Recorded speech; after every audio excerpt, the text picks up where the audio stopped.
आपने उनके भक्तों पर देशद्रोह का केस लगाया। याद रखिए, भाजपा इसका बदला नहीं ले रही है, इसका बदला सच्चे शिव सैनिक ले रहे हैं जो औरंगजेब की शिवसेना को उनकी औकात बता दी है। उनके सुसाइड में उद्धव ठाकरे जी भी उतने ही दोषी हैं जितना शायद करण जौहर और सलमान खान है। देखिए, पुष्पा स्टाइल में कहूंगा, और सबसे बड़ा दोषी संजय राउत है। सबसे पहला सवाल आपसे ये होगा कि जो महाराष्ट्र में उद्धव सरकार की कुर्सी पर एक बड़ी आंच आ गई है, इस पर आप क्या कहेंगे? देखिए, सबसे पहले तो उद्धव सरकार की कुर्सी पे आंच आई नहीं है, ये आंच उनके द्वारा ही लाई गई है। दूसरी बात रही उद्धव सरकार की, तो उनकी करतूतें जो चल रही थी ना, वह बिल्कुल स्वस्थ नहीं थी महाराष्ट्र की राजनीति के लिए। और तीसरी बात, महाराष्ट्र की राजनीति उद्धव ठाकरे जी बाला साहेब ठाकरे जी की नीतियों पर कॉपी करने की कोशिश कर रहे थे। वो बाला साहेब ठाकरे जी जिन्होंने हिंदुत्व के लिए अपनी पूरी सेवाएं समर्पित कर दी, जिन्होंने हिंदुत्व के लिए और भगवे रंग के लिए अपनी छाती को न्यौछावर कर दिया, और जिन्होंने हिंदुत्व और भगवे रंग के लिए सिर्फ राष्ट्रवाद की विचारधारा के लिए अपनी सीएम की कुर्सी को भी लात मारकर भाजपा को सीएम बनवाया, वे उनकी नीतियों पर नहीं चल रहे थे। और इसका अंजाम तो एक न एक दिन भुगतना ही था। उद्धव ठाकरे को सरकार का लालच था, इसीलिए उन्होंने अपने पिता के कथन पर विरोध कर अपने पिता द्वारा बनाए गए एक नियम कि उन्होंने कहा था 1989 में, उनके पिता का बयान क्या था? उनके पिता बाला साहेब ठाकरे जी, स्वर्गीय हिंदुत्व सम्राट का बयान ये था कि मैं कांग्रेस जैसी तुच्छी पार्टियों के साथ थूक कर भी कभी गठबंधन नहीं करूंगा। तो ऐसी पार्टियों के साथ थूक कर गठबंधन उद्धव ठाकरे जी ने सिर्फ सीएम की लालसा के लिए किया, क्योंकि बात 2019 में शायद इस चीज़ की हुई थी कि सीएम तो भाजपा का बनेगा। हर आपने 10 से 15 हज़ार भाजपा वोटरों को, जहां शिवसेना का गठबंधन के उम्मीदवार भाजपा गठबंधन की तरफ से निकला, वहां पर आपने भाजपा का वोटर अपने पास ले लिया और बाद में भाजपा के साथ ही अपनी सरकार बनाने से इनकार कर दिया, सिर्फ इसलिए कि आपको 2 कौड़ी के तुच्छी सरकारें बनानी थी और आपको आतंकवाद, रेप और सिर्फ शिष्टाचार को परे रखकर पालघर में साधुओं की हत्या करवानी थी, नवनीत राणा जी को देशद्रोह के लिए अग्रसर करना था।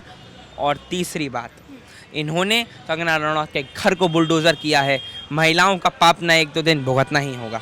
ये राम मंदिर का विरोध करते घूमते और ना ये अखंड भारत का विरोध करते घूमते। इन्होंने अपनी नीतियों को दरकिनार कर बाला साहेब ठाकरे जी की नीतियों को दरकिनार किया और अंजाम अंत में पालघर की साधुओं की लिंचिंग से उनकी मौत तक हुआ और इसके बाद इनको इनका अंत भोगना पड़ा और ये तो अब भोग ही रहे हैं। और ना मानिए ये जो सरकार अब हिचक रही है ना, ये बिल्कुल सत्य तरीके से भगवान श्री रघुनाथ के आधार पर ही चल रही है, क्योंकि आपने उनके मंदिर तोड़े, आपने उनके साधुओं के साथ लिंचिंग करी, आपने उनके भक्तों पर देशद्रोह का केस लगाया। इसके आधार पर आपको भी भगवान श्री रघुनाथ जेल के अंदर भेजेंगे। और कंगना रनौत जी ने 7 सितंबर को कहा था, उद्धव ठाकरे आज मेरा घर टूटा है, कल तेरा घमंड टूटेगा। और वो चीज़ें हो रही हैं, क्योंकि भगवान श्री राम के भक्तों की बद्दुआ कभी नहीं लेनी चाहिए। और अगर आपको हिंदुत्व की इतनी चिंता होती ना, तो जो औरंगाबाद में दंगे हुए वो कभी होते नहीं, हिंदुओं की दुकानें जलाई गई वो कभी होता नहीं, और हिंदुओं के साथ जो न्याय अन्याय आपकी सरकार में हुआ वो कभी होता नहीं। देखिए, सबसे पहली बात तो भाजपा के साथ वापस जाने का तो मसला सवाल ही नहीं होता। भाजपा का इस चीज़ से दूर कोई लेना देना नहीं है। लेकिन एकनाथ शिंदे जी सच्चे शिव सैनिक हैं और एकनाथ शिंदे जी ने भी उद्धव ठाकरे को अपनी औकात बता दी है और उद्धव ठाकरे को बताया है कि अपने पिता के रास्ते पर चलो, कांग्रेस और एंटीनियो माइनो के रास्ते पर ना चलो। अब फिलहाल बैठ के हो रही है, क्या लगता है सरकार बचा लेंगे या फिर वापस से बीजेपी अपना पलड़ा भारी कर लेगी महाराष्ट्र? देखिए, भारतीय जनता पार्टी का पलड़ा पहले से ही भारी है। जब भारतीय जनता पार्टी और शिवसेना का गठबंधन हुआ था ना, तो भारतीय जनता पार्टी ने 102 विधायक जीते थे और महाराष्ट्र की सबसे बड़ी पार्टी बनी थी। महाराष्ट्र की सबसे बड़ी पार्टी बनी महाराष्ट्र और शिवसेना के गठबंधन के आधार पर, जिसके आधार पर चुनाव लड़ा गया, उसके आधार पर तो मेरे ख्याल से शायद सरकार बन रही थी, स्पष्ट बहुमत की बन रही थी और अच्छे से अच्छे बहुमत की बन रही थी।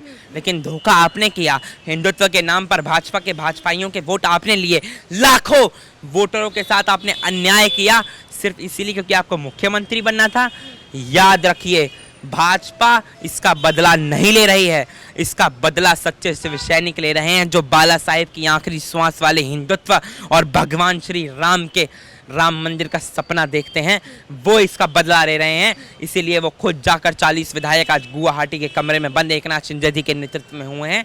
और एकनाथ शिंदे जी के साथ सरकार भाजपा की बने ना बने वह बात का मुद्दा है, लेकिन अभी शिवसेना औरंगजेब की शिवसेना को उनकी औकात बता दी है।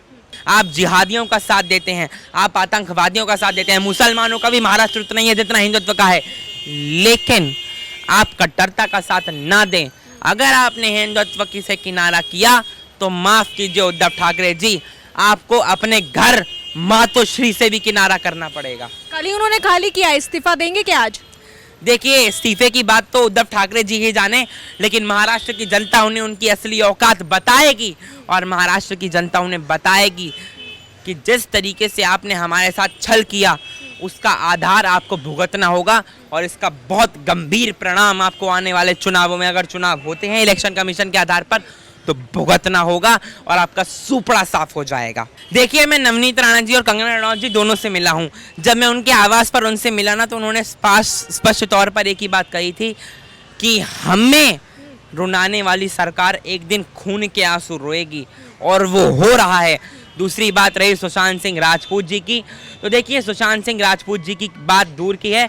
सुशांत सिंह राजपूत जी बहुत स्पष्ट और बहुत अच्छे व्यक्ति थे। उनकी हत्या महाराष्ट्र सरकार द्वारा पाले गए सिर्फ और सिर्फ माफियाओं और महाराष्ट्र सरकार द्वारा पाले गए स्मगलर्स की वजह से हुई, अन्यथा उनकी हत्या तो कभी होती ही नहीं। उनके सुसाइड में उद्धव ठाकरे जी भी उतने ही दोषी हैं जितना शायद करण जौहर और सलमान खान हैं। उनके सुसाइड में उतने ही दोषी जितना शाहरुख खान है, उतने ही दोषी उद्धव ठाकरे, आदित्य ठाकरे, और सबसे बड़ा दोषी संजय राउत है। ये कितना भी सत्ता का नशा कर ले, अंत में इनका नशा चूर होगा और इनका नशा भंग होकर मिट्टी में मिलेगा। और एक बार फिर बोलेंगे, भम भम बोले उद्धव ठाकरे के घमंड अब ना बोले। यहाँ पे क्या लगता है कि ये जो उद्धव सरकार है लास्ट में झुकेगी, अपने लोगों के लिए झुक पाएगी? देखिए, पुष्पा स्टाइल में कहूंगा, उद्धव ठाकरे जी आप झुकेंगे नहीं ना, तो आपको झुकाने का कार्य भारतीय जनता पार्टी की सरकार अवश्य करेगी। और बात रही भारतीय जनता पार्टी के उद्धव ठाकरे जी की, उद्धव ठाकरे जी को भाजपा झुकाए ना झुकाए, लेकिन महाराष्ट्र की सरकार और महाराष्ट्र की जनता, जो 12 करोड़ महाराष्ट्रियों के साथ आपने अन्याय किया, जब बेरोजगारी 3 गुना बढ़ गई, रेप 26 गुना बढ़ गए, हत्याएं 15 गुना बढ़ गई, दंगे 3 गुना बढ़ गए, तो ये महाराष्ट्र जनता ही भोग रही है, सरकार नहीं भोग रही है। जब आपने हनुमान चालीसा पर प्रतिबंध लगाकर 110 करोड़ से ज़्यादा हिंदुओं की इस देश की अस्मिता में सवाल उठाया, तो उस आधार पर तो हम सब भी उतने ही देशद्रोही हैं। तो आपको भी देशद्रोह करना होगा, और आपने देशद्रोह किया है, इसका परिणाम 12 करोड़ हिंदुस्तानी आपको देंगे, 12 करोड़ महाराष्ट्री आपको देंगे। पहले ही तय हो गया था, अमित शाह जी पहले ही कह चुके थे देवेंद्र फडणवीस जी मुख्यमंत्री बनेंगे, लेकिन ये मुख्यमंत्री बने कहाँ से? याद रखिए, ये महाअघाड़ी सरकार अब महाखाई सरकार बनने वाली, क्योंकि ये खाई में कूदने वाली है, इनका अंत निश्चित है। 2.5 साल बाद सीएम आवास खुला, शिव सैनिकों ने ये बोला।